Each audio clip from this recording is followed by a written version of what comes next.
Obediencia a medias. Ese es el título que tiene el siguiente sermón. Y quiero introducir de una manera un poco más amplia, la verdad que bastante más amplia.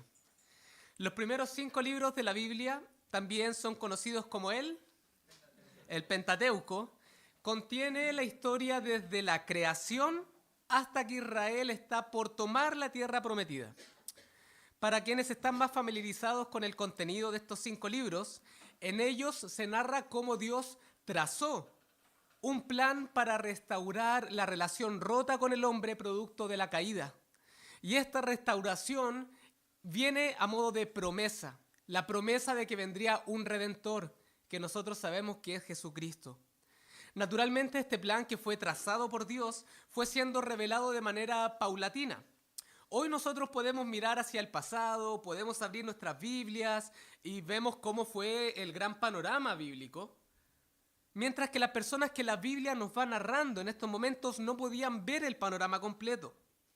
Así en Génesis se nos cuenta cómo Dios llamó a Abraham, un hombre pagano, que no conocía al Señor, y entró con Abraham en una relación de pacto, con él y con toda su descendencia. Abraham tuvo un hijo que se llamó, tuvo 2, pero el que era heredero de la promesa fue Isaac. De Isaac nació Jacob, y de Jacob, quien luego se le cambia el nombre a Israel, nacen 12 hijos que son conocidas como las 12 tribus de Israel.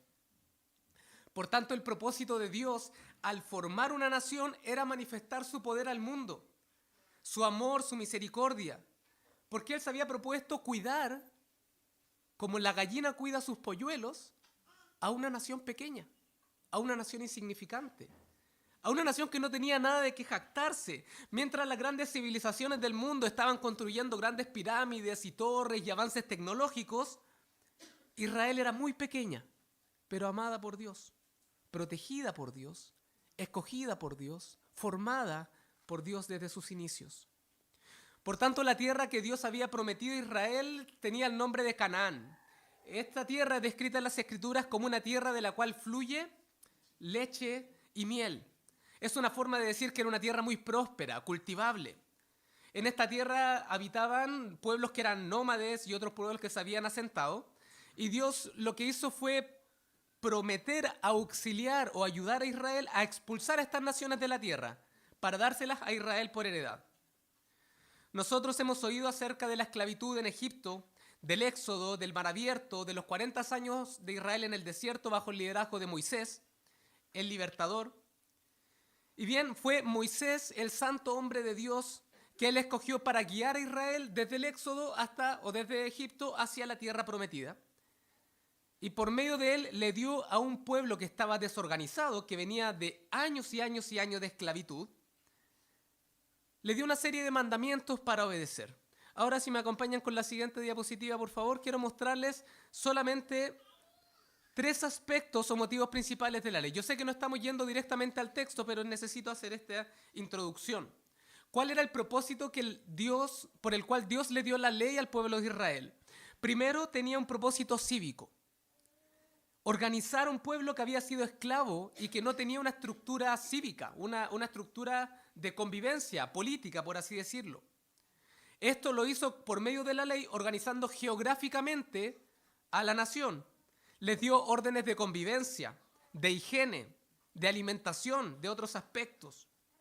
El tema era que Israel cívicamente, es decir, en su forma de organizarse, debía ser completamente distinta a la forma en la que se organizaban los demás pueblos paganos. Solamente un ejemplo: en los pueblos paganos era común desechar a huérfanos, a viudas y a pobres. Pero en Israel no debía ser así. Cívicamente, el pueblo debía cuidar a huérfanos, a pobres, a viudas, a ancianos.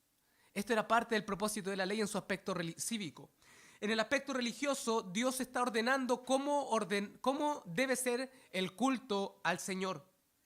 Y esto es súper interesante porque el pueblo no escoge cómo adorar. Dios ordena cómo se debe adorarle. Así Dios estipuló fiestas como recordatorios, ordenó sistemas de sacrificios, la construcción del tabernáculo, entre grandes otras cosas. Israel no debía adorar como los paganos adoraban a sus dioses de madera o dioses de bronce. Y en tercer lugar, el propósito de la ley tenía como objetivo establecer la moralidad del pueblo. Es decir, no solamente el orden cívico o político o geográfico, y no solamente el orden religioso de las prácticas, de ritos, sino también el tema más profundo del corazón. Principalmente aquí es donde encontramos la ley de los 10 mandamientos y todos los preceptos que de ella se derivan. Porque ellos creían en un Dios santo, debían comportarse como personas santas. Bien, naturalmente muchas de las leyes civiles quedaron luego relegadas cuando Israel se establece, como se asienta. Ya no estaba en el peregrinaje en el desierto, sino que se asienta. Y algunas de ellas eran exclusivas para el desierto. Después también de las deportaciones y el exilio que vemos nosotros más adelante, ya nos fuimos varios siglos más, naturalmente el pueblo ya no podía cumplir con esta ley cívica porque había perdido su autonomía. Ya no podía escoger ni siquiera a sus gobernantes. En cuanto a las leyes religiosas, nosotros también vemos que también cesaron. Ya no había tabernáculo, luego había templo. Y después del templo ya no había nada sino Jesucristo nuestro Señor. Él es el templo prometido. Por medio de Él entramos en la comunión con el Padre. No hay más sacrificios que dar, no hay más animales que sacrificar, pues Él ha hecho el único sacrificio perfecto y completo. Entonces nos sigue quedando este aspecto de la ley moral, que sí aplica para nosotros hoy. Estos 10 mandamientos que sí están escritos en el Éxodo, son también para nosotros hoy autoritativos, válidos e infalibles, preciosos preceptos del Señor. Por tanto, todos los que han puesto su fe en Jesús, judíos o gentiles, han recibido el Espíritu Santo en sus corazones y como dice el profeta Ezequiel, esta ley la he escrito en sus corazones. Cuando ocurrió en Pentecostés que el Espíritu Santo vino sobre su iglesia. Toda la ley de Dios es perfecta. Todo lo que está escrito en el Pentateuco, los primeros 5 libros de la Biblia, es santo, es recto y es puro. Y aunque hoy no estamos llamados, como les he dicho, a vivir bajo estos preceptos cívicos o religiosos, sí podemos mirarlos como leyes que nos muestran aspectos del carácter de Dios y su santidad, de sus exigencias, de su severidad, de su paciencia, de su misericordia. Bien, ahora sí vamos al texto directamente. Y he querido hacer esta introducción porque hoy veremos cómo el pueblo de Israel desobedeció abiertamente los mandamientos de Dios y cómo nosotros, como el pueblo escogido de Dios, debemos guardarnos de cometer este mismo error. El punto central de la reflexión es el siguiente: obediencia a medias, ese es el nombre del sermón. Y el punto central es el siguiente: la obediencia a medias no es obediencia en ningún sentido. La obediencia a medias no es obediencia en ningún sentido. El pueblo de Israel tenía la orden explícita de exterminar a todos los pueblos que habitaban en Canaán para ocupar la tierra. Yo sé que esto suena extremo: exterminar, destruir, matar. ¿Dios? No podemos olvidar que hace no más de 80 años el mundo se alborotaba con una Segunda Guerra Mundial. Este tiempo de paz y de bonanza que hoy nosotros estamos viviendo es una anomalía en la historia de la humanidad. Bueno, hace poco hubo 2 naciones que entraron en guerra, quizás no del mismo calibre que se entraba antiguamente, pero las guerras son una parte de la naturaleza caída del hombre, de entrar en un conflicto constante. El asunto es que las tribus de Israel no expulsaron a quienes debían expulsar. Y lo que hicieron en vez de eso fue convivir con ellos. Los sometieron. A veces fueron también sometidos. Y eso es lo que vamos a ver en el libro de los Jueces. Convivieron con ellos. La orden de Dios tenía una razón de ser y eso es lo que les quiero mostrar el día de hoy. Pero Israel prefirió no obedecer. Y aun cuando sometieron a algunos pueblos, hemos dicho que esta obediencia a medias no es obediencia en ningún sentido. Y para reflexionar en torno a esto, quiero que veamos 3 aspectos de los mandamientos de Dios que sería beneficioso tener en cuenta. Y ahí la siguiente diapositiva. Los mandamientos de Dios son buenos, son claros y son justos. En esto vamos a estar reflexionando el día de hoy. Primero, entonces, los mandamientos de Dios son buenos. A los seres humanos en general nos cuesta muchísimo seguir órdenes, porque sentimos siempre que están como reprimiendo nuestras libertades. Los adolescentes son la viva imagen de esto, ¿o no? ¿Quienes tienen hijos adolescentes? Llegada a cierta edad, pareciera que lo que menos quiere un hijo es obedecer a su papá. Se han esforzado 14, 15, 16 años por enseñarle cosas que son buenas para ellos y ellos dicen, maní, no me interesa, no lo quiero. Retrógrado, antiguo, eso es de tus tiempos. Los 14 o 15 años que has invertido en mi vida han sido años perdidos. Yo elijo verdaderamente cómo vivir y no pienso seguir tus normas. Hay algunos adolescentes que son más rebeldes que otros, ahí ya otro asunto. Recuerdo un comercial donde aparecía el mago Valdivia hablando de los beneficios de la leche. El eslogan era algo así como, yo tomo leche. Y la frase popular era, mi mamá me decía, tómate la leche. No sé si se acuerdan de ese comercial antiguo. Esta orden de tómate la leche, que curiosamente yo me encontré diciéndole lo mismo a mis niños el último tiempo, tómate esa leche, es una obligación, es una orden que es buena. Quiero hacerle un bien. La mamá del futbolista quería hacerle un bien a su hijo al decirle tómate la leche. Cuando vemos una línea amarilla en el andén del metro, que se supone que es para no pasar, tiene una razón de ser. Si es que pasas más allá de la línea amarilla te puedes caer y puedes tener un accidente letal. Pero la gente va ahí y pisa la línea amarilla, como desafiándola. Y mientras el metro aún no se detiene, la atraviesan. ¿Por qué? Porque no nos gusta que nos digan qué hacer. Es algo tan natural en la vida humana. La ley de Dios es buena. Los mandamientos del Señor son buenos. La orden de expulsar a los cananeos, o también como se les llama en las escrituras, los amorreos, tenía un propósito, y este propósito era bueno. El Señor deseaba bendecir a Israel con una tierra que era próspera, de una ubicación que era estratégica para la batalla. Era una zona de intercambios comerciales, tenía grandes beneficios geográficos. De hecho, la semana pasada leímos un versículo, hagan una página para atrás sus Biblias, en Josué capítulo 24, Josué 24 capítulo 13, y fíjense lo que le dice el Señor por medio de Josué. Josué 24, 13. Y os di la tierra por la cual nada trabajasteis, y las ciudades que no edificasteis, en las cuales moráis, de las viñas y olivares que no plantasteis, coméis. Dios le dice, te di una tierra que estaba lista para llegar y habitar. No tenías que hacerle nada, expulsar a la gente y entonces habitarla. Dios estaba obrando benevolentemente hacia Israel, como siempre lo ha hecho. El propósito de que no cohabitaran con los otros pueblos es que los israelitas terminarían por adoptar las costumbres de los pueblos paganos que debían expulsar, y al adoptar las costumbres de los pueblos paganos que debían expulsar, terminarían desobedeciendo al Señor. Dicho y hecho. Jueces 2, versículos 11 y 12. Jueces 2, 11 y 12. Después los hijos de Israel hicieron lo malo ante los ojos de Jehová y sirvieron a los Baales. Que el Baal era el dios pagano de los cananeos. Dejaron a Jehová, el Dios de sus padres, que los había sacado de la tierra de Egipto, y se fueron tras otros dioses, los dioses de los pueblos que estaban en sus alrededores, a los cuales adoraron y provocaron a ira a Jehová. Hemos dicho que esta obediencia a medias no es obediencia en ningún sentido. Por lo tanto, el pueblo sufrió las consecuencias de la desobediencia. Al pensar en esto, creo que muchas de las enseñanzas y mandamientos que como creyentes recibimos son tan buenos y al mismo tiempo nos parecen tan pesados. Quiero dar solo 3 ejemplos.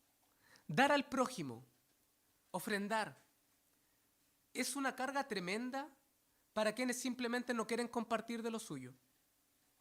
El mandamiento es bueno, es beneficioso para el que da, es beneficioso para el que recibe, cultiva un corazón generoso, menos incrédulo, menos egoísta.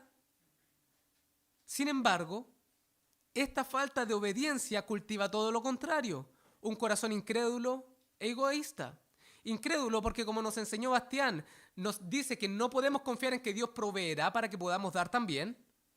Y egoísta porque no ve la necesidad ajena y toma de lo suyo para bendecir. Otro caso, perdonar. Perdonar y dejar el rencor es un mandamiento explícito del Padre nuestro. Perdónanos nuestras ofensas, como también nosotros perdonamos a los que nos ofenden. Sin embargo, ahí estamos, con el rencor. Ahí estamos, con el odio. Ahí estamos con el deseo de venganza. Parece que estas 3 cosas, el rencor, el odio y la venganza, son la compañía para muchos hermanos que gustan de no perdonar. El mandamiento es bueno, perdonen.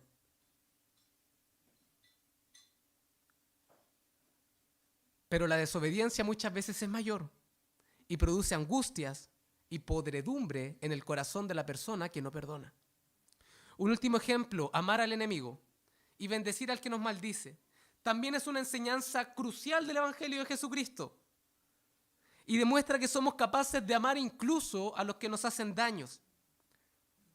El mandamiento es bueno, trae paz al alma, perdonar a alguien que nos ofende. Pero ahí vamos nosotros, maldiciendo con nuestros labios, acumulando ira, recelo y todas esas cosas. Ofrendar, perdonar, amar al enemigo, son mandamientos que son buenos de parte del Señor. Qué bendecidos serían nuestras vidas si nosotros viviéramos bajo la luz de estas ordenanzas.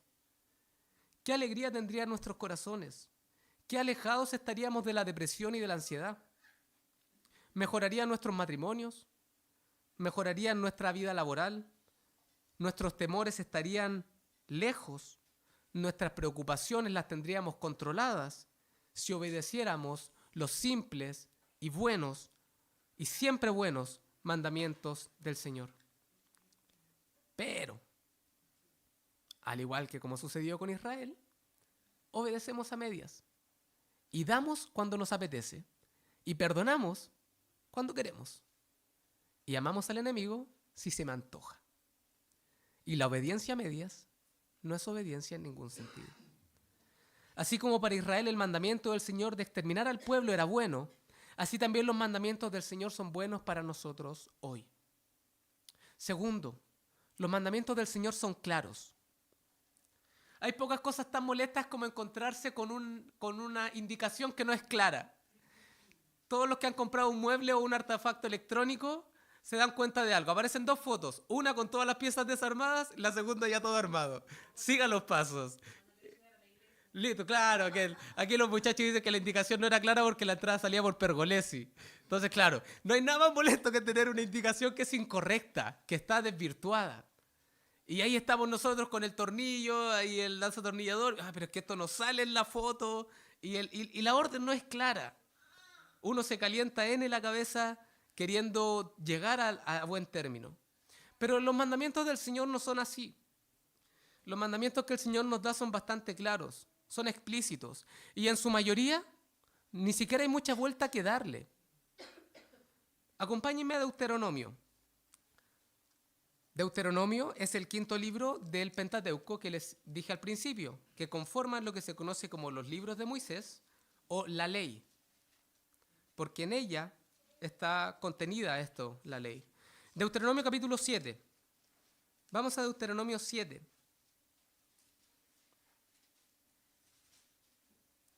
Y vamos a leer de los versículos del 1 al 11. Quiero que sigan conmigo ahí la lectura con sus ojos mientras yo lo leo en voz alta. Deuteronomio 7. Miren lo que dice. Cuando Jehová tu Dios te haya introducido en la tierra en la cual entrarás para tomarla, y haya echado delante de ti a muchas naciones, al Eteo, al Gergeseo, al Amorreo, al Cananeo, al Fereceo, al Heveo y al Jebuseo, 7 naciones mayores y más poderosas que tú, y Jehová tu Dios las haya entregado delante de ti, y las hayas derrotado, las destruirás del todo. No harás con ellas alianza, ni tendrás de ellas misericordia. Y no emparentarás con ellas, no darás tu hija a su hijo, ni tomarás a su hija para tu hijo. Porque desviará a tu hijo en pos de mí, y servirán a dioses ajenos, y el furor de Jehová se encenderá sobre vosotros, y te destruirá pronto. Mas, si habéis de hacer con ellos sus altares, así habéis de hacer con ellos, sus altares destruiréis, y quebraréis sus estatuas, y destruiréis sus imágenes de acera, y quemaréis sus esculturas en el fuego. Porque tú eres pueblo santo para Jehová tu Dios. Jehová tu Dios te ha escogido para hacerle un pueblo especial, más que todos los pueblos que están sobre la tierra. No por ser vosotros más que todos los pueblos, os ha querido Jehová y os ha escogido, pues vosotros seréis el más insignificante de todos los pueblos, sino por cuanto Jehová os amó y quiso guardar el juramento que juró a vuestros padres. Os ha sacado Jehová con mano poderosa, y os ha rescatado de servidumbre de la mano de Faraón, rey de Egipto. Conoce pues que Jehová tu Dios es Dios, Dios fiel, que guarda el pacto y la misericordia a los que le aman y guardan sus mandamientos hasta 1000 generaciones, y que da el pago en persona al que le aborrece, destruyéndolo, y no se demora con el que le odia, en persona le dará el pago. Guarda por tanto los mandamientos, estatutos y decretos que yo te mando hoy que cumplas. Si ven ahí el texto, ¿queda alguna duda de cuál era el mandamiento? Ninguna. Debían destruirlo, no hacer alianzas ni tenerle misericordia. ¿Queda alguna duda de por qué se estaba dando el mandamiento? Ninguna. Se iban a contaminar con los dioses paganos y comprometerían así la fe de Israel y de los hijos. ¿Queda alguna duda de la intención de Dios al dar el mandamiento? Ninguna. Debían ser un pueblo santo, porque el Señor los escogió para amarlos, cuidarlos y ser el pueblo especial de Dios. El mandamiento era claro. Sin embargo, el pueblo hizo concesiones. No destruyó a todos los enemigos y pasó lo que tenía que pasar, porque la desobediencia a medias no es obediencia en ningún sentido. Al estudiar las Escrituras hay cosas que parecen muy complejas. Los que están leyendo Levítico lo sabrán. Hay cosas muy complejas, sobre todo lo que tiene que ver en el campo de la profecía bíblica. Isaías, Jeremías, Ezequiel, Daniel. Sin embargo, me atrevo a decir que el grueso de las Escrituras es muy claro para todos los que tienen al Espíritu de Dios enseñándoles en sus corazones.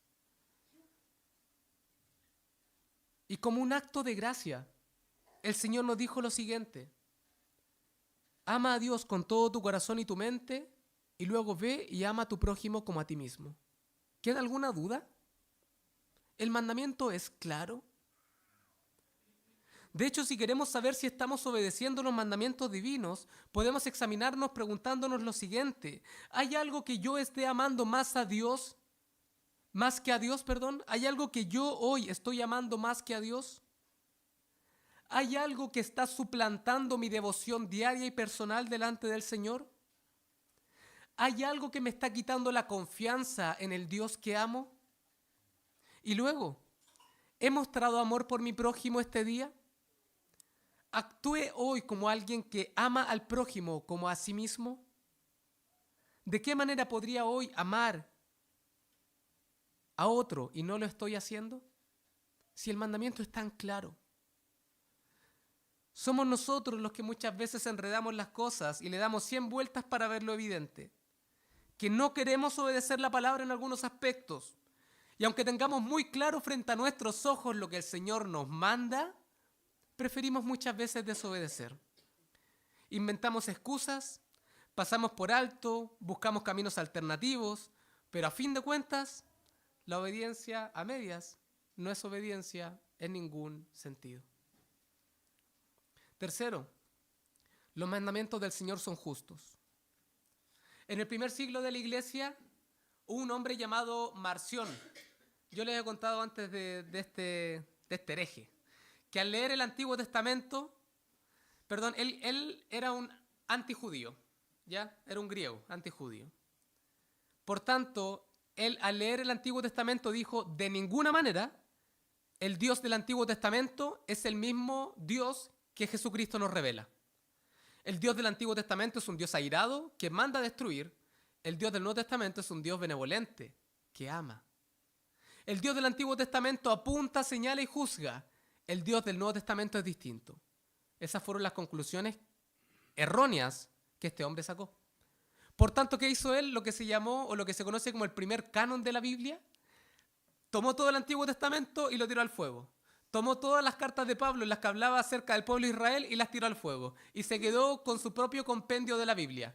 Todo cuanto hablara de gentiles y griegos lo reservó. Todo lo que hablara de judíos y el pueblo hebreo en general lo desechó.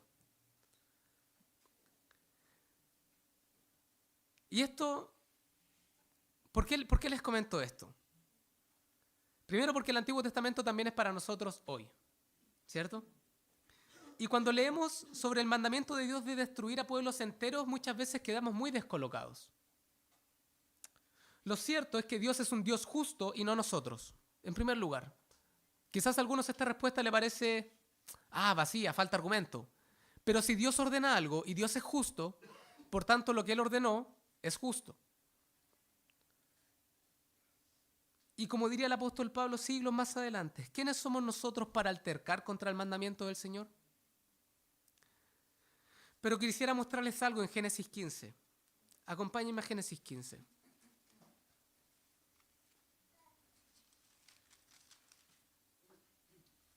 Versículos del 13 al 16.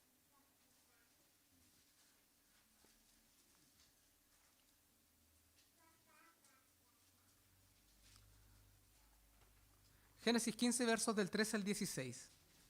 Dice lo siguiente. Entonces Jehová dijo a Abraham, el contexto está en que Dios está estableciendo o recordando, rememorando el pacto que hizo con Abraham al sacarlo de Mesopotamia o de Ur de los Caldeos para hacer de él una gran nación. Y entonces dice el versículo del 13 al 16 del capítulo 15. Entonces Jehová dijo a Abraham, ten por cierto que tu descendencia morará en tierra ajena y será esclava allí y será oprimida 400 años. O sea, el Señor ya estaba asegurando la esclavitud de Israel. Mas también a la nación a la cual servirán juzgaré yo, y después de eso saldrán con gran riqueza. Y tú vendrás a tus padres en paz y serás sepultado en buena vejez. Y en la cuarta generación volverán acá, porque aún no ha llegado a su colmo la maldad del amorreo hasta aquí. ¿Qué quiero mostrarles con esto? 400 años antes de que Israel, en realidad son 420, antes de que Israel llegara para poseer la tierra prometida, los cananeos ya venían haciendo lo malo ante los ojos del Señor. Adoraban a deidades paganas y quizás de lo más nefasto o detestable que hacían tiene que ver con el sacrificio de niños a sus deidades paganas. Literalmente, quemaban y pasaban por fuego a sus hijos como una forma de adoración. De hecho, veremos más adelante en el mismo libro de Jueces cómo hay un juez de Israel que dijo lo mismo. Señor, si tú nos das la victoria, voy a sacrificar a la primera persona que venga a contarme la noticia. O sea, un juez de Israel estaba tomando la forma de adoración de los dioses paganos para adorar al Dios de Israel. La pregunta es esta, y yo sé que es difícil entender cómo se ordena la exterminación de pueblos, pero ¿es acaso Dios injusto cuando le da su debida retribución a los que pecan? ¿Cómo podría el Dios de la tierra, el juez de la tierra, que da mandamientos que son buenos y claros para la bendición de su pueblo, no juzgar correctamente a los que se rebelan? El mandamiento de Dios de expulsar a los cananeos de la tierra era justo. Dios fue paciente por más de 400 años para que las naciones paganas abandonaran su mal camino. Sin embargo, el Dios justo actúa con justicia cuando ordena la destrucción del impío. Pero es que ¿no es acaso esa nuestra esperanza? Que un día quienes pusimos nuestra fe en el Señor Jesucristo seremos salvos ¿de qué? Del juicio de Dios que condena al pecador. Cuando el pueblo no obedece el mandamiento del Señor, lo que está haciendo al no expulsar a los cananeos, está considerando que la justicia de Dios no es tan justa y que no es suficiente. Prefirió el pueblo tomar decisiones basadas en su propia justicia. Y en vez de destruirlos, como dice el versículo 35 de Jueces 1, dice lo siguiente, lo leímos. El amorreo persistió en habitar en el monte de Erez, en Ajalón y en Saalbim. Pero cuando la casa de José cobró fuerzas, ¿lo hizo qué? ¿Lo destruyó? No, lo hizo tributario. Prefirieron hacerlos esclavos y tributarios antes de hacer lo que el Señor había mandado. Y el tema es que la obediencia a medias no es obediencia en ningún sentido. Y ya terminando, mis hermanos, los mandamientos de Dios son buenos, son claros y son justos. Y si aprendemos a ver sus ordenanzas como el salmista las veía, esto no nos pusimos de acuerdo con Bastián hoy día, pero traía este texto para citarles hoy del Salmo 19. La ley de Jehová es perfecta, que convierte el alma. El testimonio de Jehová es fiel, que hace sabio al sencillo. Los mandamientos de Jehová son rectos, que alegran el corazón. El precepto de Jehová es puro, que alumbra los ojos. El temor de Jehová es limpio, que permanece para siempre. Los juicios de Jehová son verdad, todos justos. Deseables son más que el oro, y más que mucho oro afinado, y dulces más que miel, y que la que destila del panal. Pero al igual que Israel, abiertamente arremetemos contra la palabra del Señor y actuamos rebeldemente. Y pecamos al no obedecer aquello que el Señor nos ha ordenado como bueno, claramente y justo. ¿Cómo podríamos nosotros juzgar a los israelitas cuando nosotros actuamos de un modo semejante? Pero gracias sean dadas al Señor, que en nuestra condición de desobediencia y rebeldía, el Señor mira a su iglesia como sus ovejas amadas y como su especial tesoro. Mis hermanos, Dios nos mira como su pueblo santo, escogido de real sacerdocio. Siendo nosotros hoy miserables, engreídos, orgullosos, siendo pecadores de la más sucia clase, el Señor ha mirado con misericordia a su iglesia. Y mientras que nosotros merecíamos ser tratados igual que los cananeos, merecemos ser destruidos y condenados al fuego del infierno y a la separación eterna de Dios, el Señor Jesucristo ha tomado nuestro lugar y ha muerto por nosotros en la cruz. Ha pagado el precio por nuestra maldad. Él fue herido por nuestras rebeliones y molido por nuestros pecados y aplicó sobre nosotros su perfecta obediencia, no una obediencia a medias. De modo que el Padre nos ve por medio de Cristo, el único que ha obedecido cabalmente los buenos, claros y justos mandamientos del Señor. Pero escúchame bien, si tú no has creído en Jesucristo como tu Salvador, y si tu fe no está puesta en Él, te espera una terrible expectación de juicio por tu desobediencia, y es algo que mereces. ¿No es un pago injusto que el Señor te da? ¿No es un trato descabellado? Has pecado y has sido rebelde delante del Señor de la tierra. Por tanto, no esperes más y ven hoy a Cristo. Confía en Él como el único camino al Padre y pídele perdón por tu desobediencia y ruégale que salve tu vida. Y el que viene a mí, dice el Señor Jesús, yo no le echo fuera. Mis hermanos, procuremos entonces, a la luz del testimonio de nuestros antepasados, que desobedecieron, obedeciendo a medias, pero la obediencia a medias no es obediencia en ningún sentido. Revisemos hoy nuestros corazones, si acaso no estamos considerando que lo que Dios ordena como bueno, como claro y como justo, está pesando en nosotros como una carga, o como un desperdicio, como algo insuficiente. Revisemos si estamos viviendo de un modo mediocre, si estamos jugueteando con el pecado, si estamos haciendo concesiones donde debiéramos cortar lazos.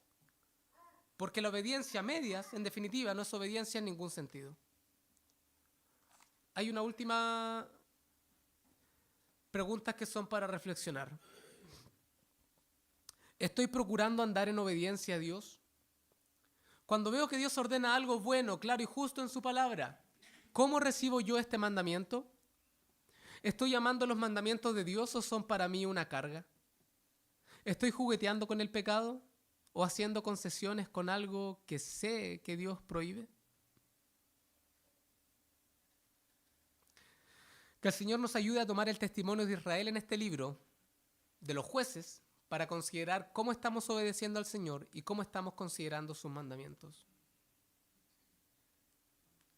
Y el que dice que cree en Él, debe andar como Él anduvo. Que Dios nos bendiga. Oremos.